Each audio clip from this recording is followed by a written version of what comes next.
وہ سب ایک بات میں آپ سے پوچھوں، اگر آپ برا نہ مانے تو، محرم کے ایام چل رہے ہیں، میں آپ کو ذاتی حیثیت میں جانتا ہوں، بڑا آپ کا دل ہے اور آپ رقت بھی کرتے ہیں، ادب بھی کرتے ہیں، تحقیق بھی کرتے ہیں. آپ سے پوچھ سکتا ہوں کیونکہ آپ بڑے دل والے ہیں، یہ اللہ کے رسول نے اپنے آخری خطبے میں جو فرمایا ہے وہ ہم کنفیوژن میں کیوں رہتے ہیں؟ اہل بیت چھوڑ رہا ہوں اور قرآن چھوڑ رہا ہوں، یہی سنتے آئے ہیں، روایات میں یہی نظر آیا. یہ قرآن اور سنت اتنا معروف ہو گیا اور پھر ہم نے اہل بیت کو چھوڑ ہی دیا ہے. وہ ایک زمانہ تھا شفیع کاڑوی صاحب کے، شاہ احمد صاحب کے، یہیں پہ ٹمبر مارکیٹ میں، گھانچی پاڑا میں جلسے ہوا کرتے تھے، خطبات ہوا کرتے تھے، کربلا کے واقعات ہم سنا کرتے تھے. اب اہل سنت میں سے کوئی اگر بیان کرے تو اس پہ رافضی اور مختلف قسم کے تفضیلی کے نام شروع ہو جاتے ہیں. یہ کس کا کام ہے اگر ہمارا کام نہیں اہل بیت کو بیان کرنا؟ بسم اللہ الرحمن الرحیم. اب میں جو باتیں کرنے لگا ہوں، میں چاہوں گا آپ بھی دل بڑا ذہن بڑا کر کے سنیں اور میرے ساتھ عوام بھی اس کو دل اور ذہن بڑا کر کے سنیں. اب آ جائیں آج کے دور میں. پہلی تو بات یہ کہ چونکہ سوشل میڈیا بہت عام ہو گیا، یہاں پر جو اچھا یا جو برا ہے ڈال دو. نیکی کر سوشل میڈیا پہ ڈال، برائی کر تو بھی سوشل میڈیا پہ ڈال. اچھا جی، اب آ جائیں.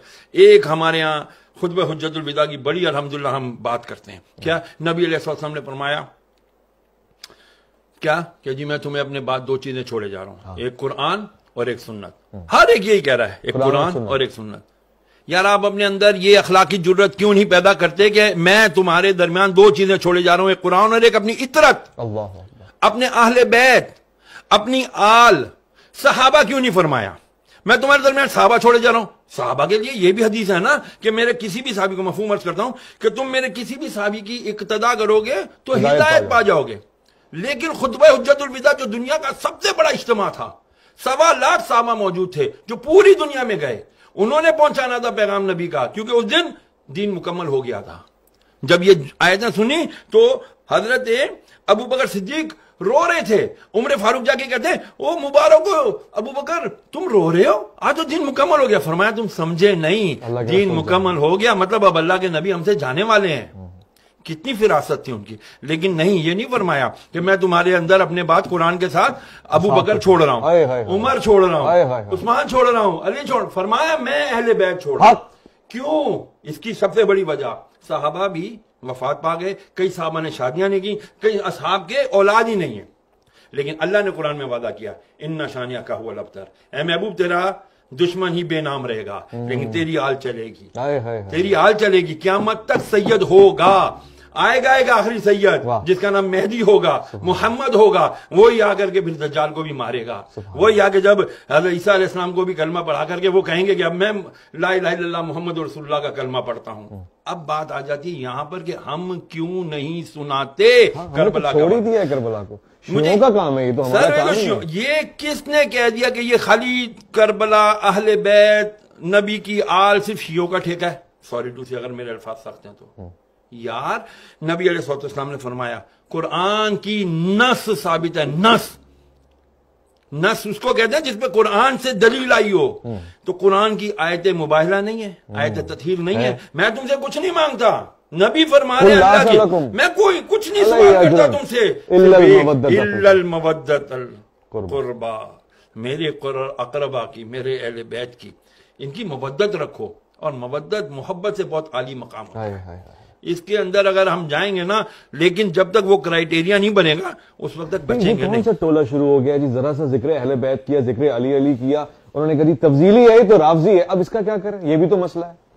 میں نے آپ سے عرض کیا نا ہمیں دوبارہ ریویو کرنا پڑے گا.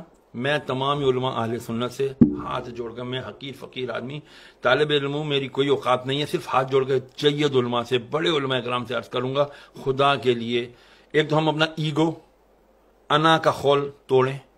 گردن میں جو سریے ہیں ان کو ہاتھ جوڑ کر عاجزانہ آپ کی جوتیاں پکڑ کر عرض کرتا ہوں خدا کے لیے بیٹھیں. ہماری آج آنے والی نوجوان نسل کو نہیں پتا کہ بھائی مولا علی کون ہے، مولا حسین کون ہے، حضرت امام حسن کون ہے، نہیں پتا. رسول کی اہل بیت کون ہیں ان کو نہیں پتا. اگر ان کو پتا کرنا ہوتا ہے تو وہ اٹھاتے ہیں اور کس کے بیانات سنتے ہیں؟ وہ اہل تشیع علماء کرام کے بیانات سنتے ہیں. بہت بڑے بڑے نام ہیں. میں شہنشاہ نقوی صاحب کو بہت اچھے سے جانتا ہوں، میں مسعودی صاحب کو بہت اچھے سے جانتا ہوں، میں باقر صاحب کو جانتا ہوں، بہت بڑے بڑے علماء ان کے ہیں، لیکن کیا عوام علماء اہل سنت اپنی اس جو بھی کمی ہے اس کو ختم نہیں کر سکتے؟ میری التجا ہے خدا کے لیے تفضیلیت کا لیبل ہر ایک کے اوپر نہ لگائیں. صحابہ کرام علیہ رضوان ان کے اپنے مقام ہیں، اہل بیت کا الگ مقام ہے. کیوں مقابلہ کرتے ہیں آپ لوگ؟ خدا کے لیے نہ مقابلہ کریں، یہ مقابلے بازی کا کام ہے ہی نہیں. اللہ اکبر. یار جب ویسے آپ اس بات کو قبول کرتے ہیں؟ سچا سوال ہے. حضور نے ہم میں اہل بیت کو چھوڑا تھا نا، انی تارکو فیکم ثقلین کتاب اللہ و عترتی، اور ہم نے بھی اہل بیت کو چھوڑ ہی دیا. دیکھیں کرائٹیریا دے دیا، ایک اصول دے دیا، قرآن کو پکڑے رہو گے ہدایت پر رہو گے، قرآن کے ساتھ دوسری چیز کیا چھوڑی؟ اہل بیت پکڑو گے تو ہدایت پر رہو گے. خالی اہل بیت پکڑا قرآن چھوڑ دیا گمراہ، قرآن پکڑا اہل بیت چھوڑ دیا گمراہ. دونوں، کیونکہ اہل بیت کون ہے یار؟ کربلا اگر نہ برپا ہوتا، میں بہت بڑی بات عرض کرنے لگا ہوں، اگر کربلا کا واقعہ نہ ہوتا تو خدا کی قسم حق اور باطل کا پتہ ہی نہیں چلنا تھا. اللہ اکبر.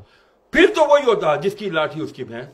یزید آ جاتے ہر دور کے اور کہتے جی ہم اتھارٹی ہے، ہمارے پاس طاقت ہے، ہماری بات مانو، ہم جو کریں وہی حدیث ہے، ہم جو کریں وہی شریعت ہے.